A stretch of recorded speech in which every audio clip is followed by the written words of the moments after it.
You know how we're always told that technology keeps getting better?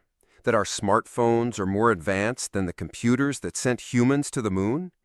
Well, what if I told you that some of the most impressive technologies in human history were actually created thousands of years ago, and we're still trying to figure out how they did it? Picture this. You're standing in front of the Roman Pantheon, a concrete dome that's been standing for nearly 2,000 years.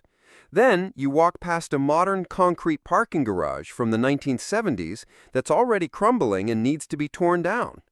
Something doesn't add up here, right? Turns out, ancient civilizations weren't just lucky with their materials, they were genuinely better at some things than we are today. And the more scientists study these ancient technologies, the more humbling it becomes. Let's start with Roman concrete, because this one will blow your mind. Modern concrete starts deteriorating after just 50 years in harsh conditions. Some submerged structures last only a decade. Meanwhile, Roman aqueducts are still delivering water to Rome today, and the Pantheon's massive concrete dome remains the largest unreinforced concrete structure in the world. For decades, scientists assumed the Romans just got lucky with volcanic ash from Mount Vesuvius. But in 2023, MIT researchers discovered something incredible. Those little white chunks scattered throughout Roman concrete that scientists thought were impurities or mixing mistakes, they were actually the secret ingredient. These chunks, called lime clasts, give Roman concrete superpowers. When cracks form in the concrete, water seeps in and reacts with these lime clasts, creating new calcium carbonate that literally fills the crack and heals the concrete. It's like the concrete has its own immune system. Modern concrete just sits there and crumbles. Roman concrete fights back. But concrete isn't the only ancient technology that puts us to shame. Let's talk about Damascus steel, the legendary material that could supposedly cut through European swords like butter. For centuries, people thought these stories were exaggerated. Then metallurgists started analyzing surviving Damascus blades under electron microscopes. What they found was a molecular structure so sophisticated that modern steel manufacturers are still trying to replicate it. Damascus steel isn't just one type of metal, it's multiple steel alloys folded and forged together in precise patterns. The result was a blade that combined the hardness of high-carbon steel with the flexibility of softer metals. The technique was lost around the 18th century, and only now are modern smiths rediscovering how to make genuine Damascus steel using traditional methods. We literally forgot how to make superior metal and spent centuries trying to remember. Then there's the Antikythera mechanism, which might be the most mind-bending discovery of all. In 1900, sponge divers found this corroded lump of bronze in a shipwreck off Greece. For decades, nobody could figure out what it was. Modern X-ray analysis revealed the truth. It was a 2,000-year-old analog computer. This device had at least 39 bronze gears that could predict the positions of the sun, moon, and planets with stunning accuracy. It tracked eclipses, calculated the Olympic Games cycle, and performed astronomical computations that required precision matching 20th century devices.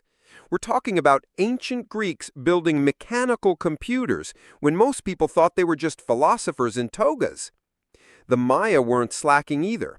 They created a blue pigment so durable that 1,000-year-old murals in tropical rainforests still look vibrant today. Maya blue isn't just ground-up minerals like most ancient pigments. It's a complex chemical hybrid created by heating indigo dye with a specific type of clay. This process creates a pigment that resists acids, solvents, and biodegradation. Meanwhile, modern house paint starts fading after a few years in direct sunlight. A Maya artist from 800 AD created paint that outlasts anything we make today. But my favorite example has to be Japanese wood joinery. Traditional Japanese carpenters build entire temples without using a single nail, screw, or drop of glue. Instead, they create incredibly complex interlocking joints that fit together like three-dimensional puzzles. The result isn't just beautiful, it's functionally superior. The famous pagoda at Horyuji Temple has survived 46 earthquakes of magnitude 7.0 or greater since it was built in 607 AD. The flexible joints allow the structure to sway and absorb seismic energy instead of cracking like modern steel frame construction. Try doing that with modern steel frame construction.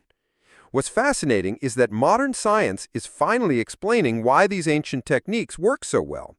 Roman concrete's self-healing properties come from hot mixing quicklime at high temperatures. Damascus steel's strength comes from precise carbon layering that creates optimal grain structures. Japanese joints work because they distribute stress across multiple contact points instead of concentrating it on metal fasteners. These weren't accidents or lucky guesses. Ancient engineers understood material science at a level we're only now beginning to appreciate. The humbling part is that we lost these techniques not because we found better alternatives, but because we got distracted by mass production and quick profits. Roman concrete takes longer to cure than modern Portland cement. Damascus steel requires individual craftsmanship instead of factory production. Japanese joinery demands years of training instead of power tools. We traded quality for speed, and we're still paying for it. But here's the exciting part. Engineers are now working to bring these ancient innovations into modern construction. Researchers are developing self-healing concrete based on Roman techniques.